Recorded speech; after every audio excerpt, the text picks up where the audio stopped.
Good morning. It's time for today's AM Minnesota program, and it is a agriculture farm-related topic, but not an agronomic issue. Well, my guest today is Jay Zielske, who for many years has been an agronomist, account manager with DuPont Pioneer. In fact, Jay, I started in the fall of 1995.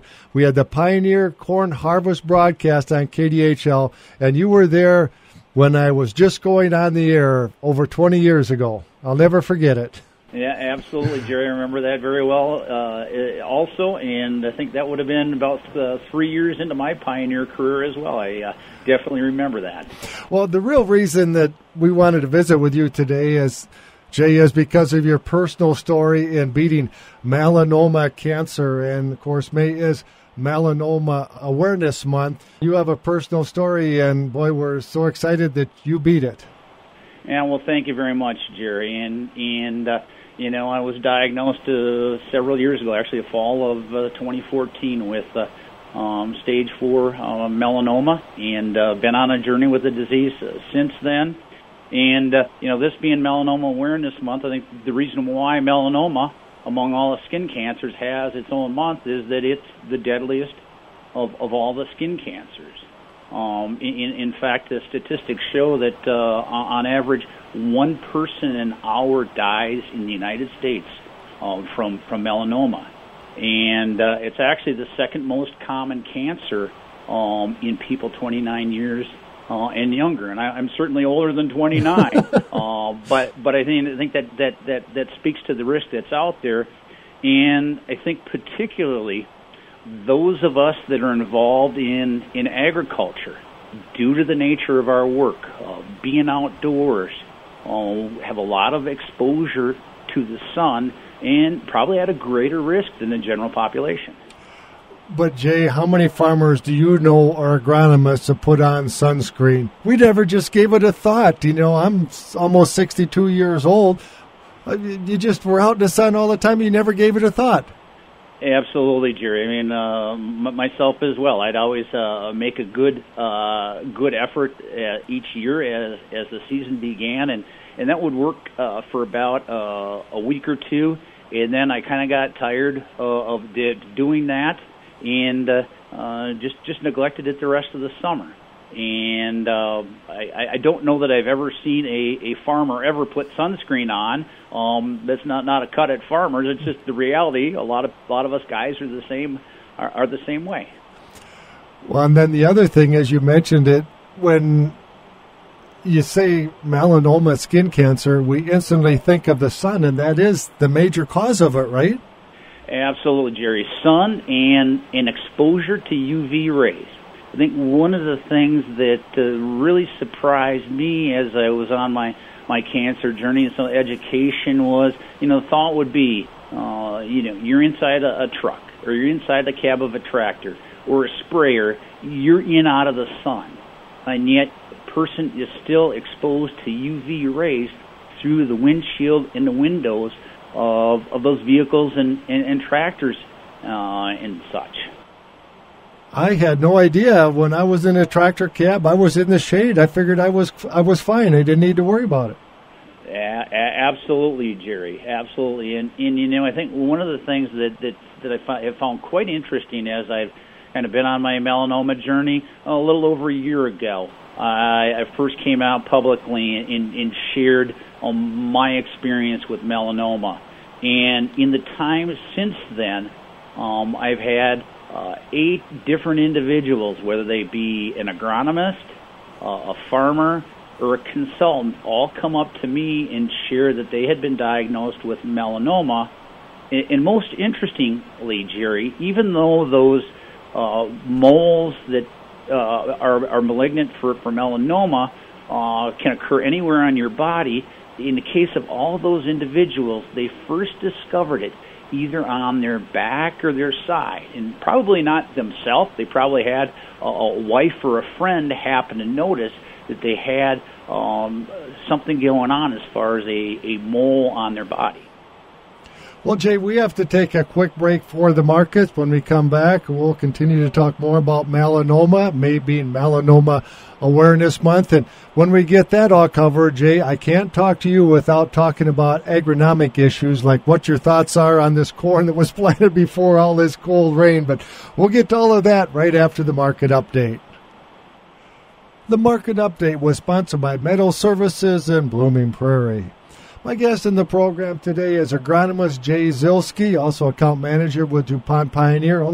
Can you believe it, Jay? We've been visiting for a few minutes, and we haven't actually talked about any agronomic issues. We've been talking about something a little bit more important, like our lives. Absolutely, Jerry. I know I've had several opportunities visiting with farmers the last several years where it ended up being me and a son talking about our health journeys. And the older gentlemen were the ones that were talking about the crops and everything else. And I've said to them on a number of occasions, I said, okay, so what's wrong with this picture here? The old guys are talking about the crops and the young guys are talking about their health. But that's the way things go sometimes. Sometimes, Jay, you wonder why things happen the way they do. There will be 12 years this spring that I should have died of a massive heart attack. I got up to Abbott Northwestern before I had the total blockage, and I'm still here. Well, in this field of agriculture, you get to know a lot of people, and every once in a while someone dies really young, like I was back then. Didn't know they had a heart condition, and I kind of struggled with, why am I still here and they aren't? And the best thing I could come to grips was, it wasn't my time. The good Lord decided I was supposed to do something here yet. And with your personal, journey with melanoma cancer, you must kind of feel the same way. You have something you're supposed to do yet on this world. Absolutely, Jerry. When I first learned that I had a diagnosis for melanoma, it was actually kind of one of the first things I thought of, is that, you're going to beat this one, and the good Lord has a plan for you. And I think that's for me to with all the people that I encounter and know and get exposed to, that I can share my story and hopefully educate some people as far as, detection and prevention of melanoma. So why don't you tell us a little bit about how you discovered it, Jay? You briefly mentioned it before the market break. Most of us think of melanoma, damage from the sun, and then we think about it's a mole that started to get irregular shapes or got black or changed a little bit on our body, but that wasn't your case. No, that's correct, Jerry. And actually, 95% of cases, that's how it's detected. A person has, they'll talk about a mole that's either asymmetrical. They'll talk about the ABCs of melanoma. You have an asymmetrical shaped mole, or one that B is that it had irregular borders. Color could be anywhere from black to blue to brown. And, oftentimes they're not real big. They're maybe about the diameter of say, a pencil eraser. And so that's how most people first discover it. Like I said, that's about 95% of people. In my case, very unique, maybe matching my personality. I was shaving one morning, and as I pulled the razor blade up towards up my neck and towards my jawline, I noticed two bumps that it turned out later were enlarged lymph nodes that then tested positive for cancer. I had surgery to remove 8 other cancerous lymph nodes within my head and neck area. And then later we'd actually discovered that even then I hadn't discovered it soon enough. And actually the disease had metastasized and spread to my lungs and other places in my body. So it was a pretty serious situation. Now, I remember Louisa's brother, my wife's brother. He was a big softball player, kept the book, so he was outside all summer long. And all at once, he had a mole that didn't look right. He went to the dermatologist. He scheduled it for surgery to get it removed. And I distinctly remember that if it was this deep, he was fine. They took it out and that was it. But if it was deeper, it was melanoma, and the prognosis was not good at all. And he decided, because he was single, never married, he wasn't going to go through any of the cancer treatments if it was that deep, because back then, 15 years ago, that was pretty much it. If that mole was too deep, it was over. Yeah, exactly, Jerry. There was a period of time from 1995 until 2011 where there were no new drugs approved for melanoma, and survivorship was not very good. And I was talking to a friend of mine. I said, removing a melanoma mole is kind of like getting rid of a dandelion in your lawn, and I don't mean to make light of it. But you need to go deep to make sure you totally get rid of it. Just like that dandelion in your yard, you want to make sure you get all of it out. And so, I just encourage people, they're going to talk to their doctor, their dermatologist to ensure that happens. And, the exciting thing is, and it's an extremely serious disease yet, is that in the last several years, since 2011, there have been a number of new tools to improve the odds for melanoma patients. But even then, there's still greater than 50% of people out there with stage 4 melanoma do not benefit from this new wave of cancer drugs, immunotherapy treatments.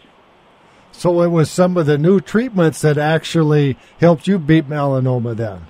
Absolutely, Jerry. In the period of time since I first discovered that I had melanoma in October of 2014, there were 2 new immunotherapy drugs approved and then a new combination of drugs. I utilized all of those tools, and actually it was the combination of drugs that seemingly finally knocked the disease out of my body. So I'm extremely fortunate, as I've shared with some people. I'm blessed for having got melanoma at the right time as far as this new wave of treatment drugs out there. So when it comes to melanoma, the first key is to try and prevent it. And we briefly alluded to it then. That means sunscreen. That means maybe different types of hats, keeping your body covered more? Absolutely, Jerry. Melanoma isn't about a style show. It's about wearing a wide brimmed hat, such as our grandfathers and others wore to protect, to shade your nose and your ears and cover up your back as well, and then also wearing long sleeve shirts. As well, to keep as much your body covered as possible. One of the things that I still like to wear my short sleeve shirts in the summer, but you may be seen some of the professional basketball players wear those sleeves that they pull up. They can pull them up or pull them off their arms, and so I like to wear those, and it actually works out pretty nice if you're walking through standing corn. In the summer and the fall, you don't cut up your arms so much either from the leaves, and kind of an additional benefit from doing that, Jerry. But, even when a person is wearing a hat, you still may have your face still may be exposed to some UV rays. And as much as people wouldn't want to do it, still advise, something in the line of a sunscreen, probably SPF 30 or more. And whether it be farmers themselves or whether it be their wife or their children, if they put sunscreen on, I think one of the things a lot of people don't know is that they figure they apply it once, they're good for the day. And actually, with most sunscreens, a person really needs to reapply every 2 to 3 hours. And so now, for me, when I hit the road in the morning, kind of my routine as I'm driving down the road is I put a little bit of sunscreen on my arms and my nose and my face and ears, even though I'm wearing my wide-brimmed hat. My great uncles and my grandfathers, we remember that you mentioned it, the big straw hats. Well, then we really got away from that to what we call the farmer caps now, or the seed corn caps with just, the cap and then the sun visor in the front. So I have an idea. You being in a position of power and influence with DuPont Pioneer, you should start the new trend that we come back with bigger hats to cover and protect us a little bit more. We should start a new style here. Well, we'll gladly do that. If that hits over big, I'd like to see a lot of people wearing wide-brimmed Pioneer hats out in the countryside. Oh, so prevention is first, but then the second key is early detection, right? Absolutely, and I shared earlier as far as what to look for as far as any moles that you happen to have on your body, and I think the thing is, a person should, if there's any question in their mind, any doubt, they should go in and have it checked out by a dermatologist. It's amazing, Jerry, the number of people now that I've crossed paths with that know my story and my experience, and even though it didn't begin with one of those odd or cancerous moles, anybody that I come across, a lot of them are going in now and having those moles checked out to make absolutely certain that it isn't melanoma. Some cases they're learning it's, say, a squamous cell or a basal cell carcinoma, which are probably more of the common ones out there that can be easily burned off or removed. And was at a recent gathering with a number of colleagues, and kind of surprised how many people you could see, how many of them had a little mark where they'd had one of those basal cell or squamous cell carcinomas removed. So it's pretty common out there, Jerry. I guess this isn't a fair question to you because you aren't a medical doctor. This would be a question for a dermatologist, but it popped in my head. I'm wondering what's your complexion. If you're fair skin, freckles, maybe, more of a redhead type thing, you're more susceptible to sunburns. My complexion is a little darker, and, Jay, I can't ever remember having a sunburn. I just instantly tan, and I've still got the suntan from last summer. Yeah, I was that way too, Jerry. Well, so much for that. And I think the thing that's very interesting is if you look at the statistics across the U.S., your first thought would be that the southern U.S., because it's warmer. You would think they'd be outside more. The days are longer there. They're exposed to the sun more times of the year. In the winter, we all come inside and don't get that exposure. And surprisingly enough, the upper Midwest and out to the U.S., out to Colorado and Montana and some of those states, actually has the highest, some of the highest per capita incidence of melanoma. And I think a lot of that goes back to generally Northern European heritage. Where maybe you are a little bit lighter complected, and maybe just genetically for generations we've been more susceptible. Absolutely, Jerry. But sunburn does have a role in it, doesn't it, if you've been sunburned a number of times? Absolutely. The statistic that they use is that if you've had 5 or more severe sunburns, that increase your risk of melanoma by 80%. I don't know how many times I can count to 5 times, but I think back to my childhood and other years, I know I've had my share of significant sunburns over time. You mentioned, too, that you were a little unusual because you felt the enlarged lymph nodes. Most of us, it's a mole that we noticed. Another personal story I had, my wife wasn't sure if it was a mole, but it was brown and it was irregular. I had one under my ear on my face and another on my back. Well, I certainly wouldn't have noticed it on my back, but my wife did. Well, in a week and a half or 2 weeks, I had my yearly doctor checkup.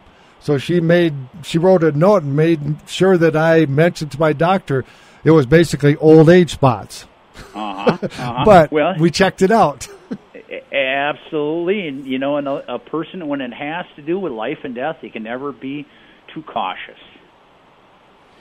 So prevention is a key, early detection. And then, Jay, go over those ABCs again of what to look for. For most people, that's the mole that looks a little strange. Absolutely. So it would be an asymmetrical shaped mole. And that the borders of it would be irregular. That the color tends to be anywhere from a black to blue or even brown. Typically the diameter, D is for diameter, typically about the size of, say, a pencil eraser. And then the E part of it is evolving or changing, that either in color, in shape, size, or maybe in some cases even people may even actually notice that a mole happens to itch. those would be the ABCs of melanoma. And I think if anybody wants additional information, I would encourage them to go to www.melanoma.com. And melanoma is MELANOMA. And it's actually .org, pardon me, www.melanoma.org. And the other key is, I'm sure that there are pictures there that you can maybe compare what you have. But if you have any question in the back of your mind, start with your family physician. He can refer you to a dermatologist, or you can go right to a dermatologist. Know for sure. Absolutely, Jerry. Absolutely. Well, let's move on, Jay. We only have about 5 minutes left, but I said I can't talk to you. When I think of Jay Zielske, I think of corn and soybeans. And that's a good thing, by the way. That was a compliment, Jay. Good. What are your thoughts on this corn that's been in the ground through all of this cold, wet weather? My sense is it's going to be fine, but I would be keeping an eye on it if I had corn in the ground. Absolutely, Jerry. As I have been sharing with a number of people, I don't know that anybody's sleeping really good. The guys that have corn in the ground are wondering and worrying whether or not they did the right thing because we've had this cool spell. And the guys that chose not to put corn in the ground because of the forecast, they're not sleeping well because they're wondering when they're going to get a chance to get into the field. And the calendar says May. That's exactly right. And I'm very encouraged by, once we get through this stretch here, it does look by week's end, we're going to finally have that warming trend that's maybe going to give us an opportunity to get back in the field. And I think by the time people finish off planting the rest of their corn, it'll be real evident whether or not they suffered any stand reduction due to some potential chilling injury. I always talk about that the first 24 to 48 hours when that corn seed imbibes or takes in about 30% of its weight in moisture in water, and if it happens to be particularly cool, injury can occur. I think the important word is it can occur. It doesn't mean it will occur. And it seems that there's a lot of good scientific research behind this imbibitional chilling. It does occur. But I think the ability on the part of the scientists and agronomists to diagnose it after the fact is a lot better than their ability to predict it with any degree of certainty ahead of time. There seem to be so many different circumstances at play there, so many factors at work that ultimately lead to whether or not a person sees chilling injury or not. And, it's interesting, you go back just a few years ago, I believe it was the first week of May in 2013, if I have my years correct, where there was a snowstorm that dumped some snow, and I don't know if that would have impacted your farm, Jerry, or not. But we got over a foot that May 2nd. Go. And if ever there were a case where a person should have seen chilling injury, you would have thought that was it. And yet that year, some of the best yields came from that corn that sat under that blanket of snow. And so each year is a little bit different. Every field's a little bit different. It wouldn't surprise me if there were, in fact, some stand reduction. It could very well happen this year. But I think the advantages outweigh the disadvantages in most situations. We'll have to wait and see how this year plays out. But right now, I think those that have some corn in the ground can rest at ease and be prepared to finish up corn planting. And once they do that, then either themselves or their seedsman or their agronomist walk some fields and take a look and assess stands to see where they're at as far as final stands in that early planted corn. I think that's the key. They aren't going to have time to replant till they'll know whether they have to anyway. They're going to finish planting the rest of their corn. Then you scout and have a good determination then. Absolutely, Jerry. In fact, honestly, I'm more concerned about those first couple days when planting resumes. I'm a little more concerned about that corn because guys always seem to get a little bit antsy and maybe they push less than ideal conditions when they're behind the 8 ball and we have planting delayed in such a year such as this. And I totally understand that. I just think that growers need to be aware of the fact that they may need to try to help that corn out of the ground if we have some crusting in those type of situations going on afterwards. You weren't at all concerned about the corn that's been in the ground all this while rotting, are you? Not yet, Jerry. Usually that's more a case when we get some very warm, saturated conditions in the month of May, has been my experience. That doesn't mean that it can't happen here now. It certainly could. But I think, once that seed takes in that water, you have it may not look like much, but it's a living organism there. And it's breathing, so to speak, and respiring. And if you happen to take all the air out of that soil because it's saturated, particularly when the soils are warm, internally that organism is speeding along, and it needs to breathe. Probably needs to breathe a little more so than that seed that's in saturated soil conditions, and it's very cool. And so, kind of slows things down. And so we'll have to wait and see, but my experience over the years has tended to be it's those saturated soil conditions in the month of May when we have some warmer soils tend to create a few more issues than the ultra-early stuff. Each year is a little bit different. I've been at this for a little over 30 years, and every year I learn something, so I'm anxious and eager to see what we find this year. Well, thanks, Jay. We'll talk again soon, and also thank you for sharing your personal story of your battle with melanoma and trying to turn that into a good thing of getting the word out to maybe help other people become survivors or prevent melanoma. Jerry, I just thank you very much for the opportunity. Jay Zielske, he was an agronomist with DuPont Pioneer.